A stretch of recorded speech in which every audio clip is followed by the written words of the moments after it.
Ooh, this is an interesting one that is, I imagine significant to Prophet's character to some extent. Loosely significant to Kyle's. How does Kyle feel about profit margins by the end? If you did not know, profit margins was Kyle's stalker.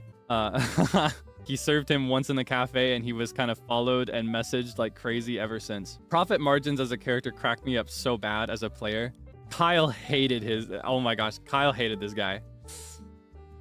Kyle could not stand profit margins. He got the ick. He got sick to his stomach just thinking about him. And he personally is not a fan of that. Like, it's a bit of a cliche for someone to do something because of, in this case, quote, every mental illness ever. Profit margins was diagnosed with every mental illness in the DSM-5. It's a very common cliche for people to do that and then excuse their behavior. Kyle's not having that. Kyle is not having that. He wants nothing to do with Prophet. He wants to wash his hands of the entire incident and never speak to him ever again. Yeah, he does not believe for a second that Prophet has changed. He will not believe for a second that he's changed or that he's capable of change. And he doesn't even want to know, nor does he care if he changes. Fueled him a little. Oh no, I as the player was obsessed with it. I thought it was the funniest thing in the world. So I was trying my best to fuel it in a way that made sense for Kyle, who was disgusted with him and just wanted his money. Kyle just wanted him to come back and spend money at the cafe once he actually made some. Yeah, he could not stand it. He couldn't take it at all. So yeah, by the end of it, his stance did not change. If anything, it only soured, unfortunately. Yeah, I don't know if that like bursts a bubble or shatters a hope, but you know, he was creeped out. He did not like it. He was not receptive to that attention. He saw him as like a clinger on from a job that he's already quit. The silence in the car was funny. I hope that it was felt by everybody else because that was very intentional. I tended to play Kyle as a bit more of a quiet character who prefers to listen so that he can learn things. Because the more you talk, the less you learn and the more information you give out for free. He thinks information is valuable, so he's more of a listener. So that was also a calculated choice I made to save my voice a little bit. That particular gap of silence was 100% intentional and was meant to be felt. No, he was not having it. Yeah, I'm glad that Wilson noticed.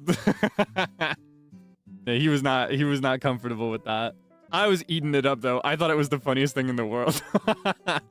An important thing to clarify, because I think this is a new incident where I'm playing a character who has a very strong distaste for another character who is also played by a real human being. Just to be clear, I as the player, I gobbled Profit Margins up. I thought he was hilarious. I also hated Profit Margins. He is the most unlikable, annoying character ever, but I love annoying, unlikable characters so much. I love them so much. So I was eating it up. I was hoping for more every day. But yeah, Kyle could not stand him. So it was an interesting dynamic to play out, like a character that wanted nothing to do with him when I, as the player, was eating it up. Chatted with the liver behind Prophet. Oh, Prophet isn't played by a liver. He's an independent talent. Yeah, he's not an Niji Sanji, but I have talked with Lambriel a little bit. Yeah, he would talk to me a little bit out of character before or after streams to like communicate about whether we wanted to do like a bit or something. Yeah, making sure that he wasn't pushing any boundaries, which I really appreciate, because in an event like this where you're playing with strangers, there's very serious risk and potential of pushing a boundary without realizing it, or of becoming like a nuisance to others. And I personally was scared of that too, like becoming a nuisance to others or RPing in a way that was annoying for people. So to have somebody reach out about it was very welcomed, and it was very nice. I appreciated that, especially in the case of his character, where he's playing a character that obviously like assumes a bit more of that risk. Yeah, he's cool. So many of Kaelix. Dude, Kaelix's clippers are crazy. They work hard. They work hard. So many of them. Oh, wait, this is me shooting? Why are we firing? What is going on? Taking my hostage? Well, okay, this entire situation has gone horribly. Did you just fire your own subordinate? What happened? Why'd you do this? I got nervous. Prophet, this is insanity. Why? I loved it, dude. What an event. What an event, man. I will say, Profit Margins was genuinely kind of a trendsetter. Profit Margins set some trends. He was the first one who got tax married. Then everybody else was like, I want to get married for tax benefits. right? Yeah, and the nachos weren't mine. The nachos were originally my wife. My wife gave me the nachos, and then I handed them out to everybody, so I can't take credit for that one, right? Then I was the first Among Us. Then there were a bunch of other Among Uses. There was like an Among Us heist. Profit Margins was Among Us number fucking patient 0. Atticus went crazy stalker mode. Was it fucking Roy? Did he go crazy stalker mode for Roy Chiano, fucking the detective? Or was it someone else?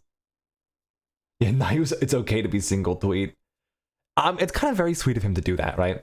Because it was Ren. Even though it is RP, it can still bring up a lot of sore memories for people. And you never know who has a soft spot or who has a any trouble with stuff, right? And as much as it is to say like, oh, it's just RP, it's only this, it's only that, like it still can be a little real sometimes. So it's a very lovely, very considerate thing of him to say, right? I mean, even for myself doing Profit, I was very, very careful to try and be like funny creepy towards Kyle, and not like creepy, right? I wanted to do it in very like over the top, exaggerated ways that were like, oh, I'm in prison right now, Kyle, like or like on a bike and stuff like that, or like in an Among Us costume, and like random shit like that where it wasn't super hurtful, right? Because if it became too real, then it's just uncomfortable, not just for like potentially him or me, but then like viewers and everything. Big mess. So I'm really glad I feel like I really nailed the line that you have to ride for that, right? Because any less and it's not that funny, any more and it's too over the top and too overwhelming. So I'm glad you guys thought so. You knew when to pull back. Yeah, I couldn't do too much, right? Nice for you to consider that. I mean, that's the I guess the skill of it, quote unquote, right? Just knowing when to pull back, right? I can't tell the difference between Prophet and Lamb. I'm not that bad. I'm not that horrible. Please.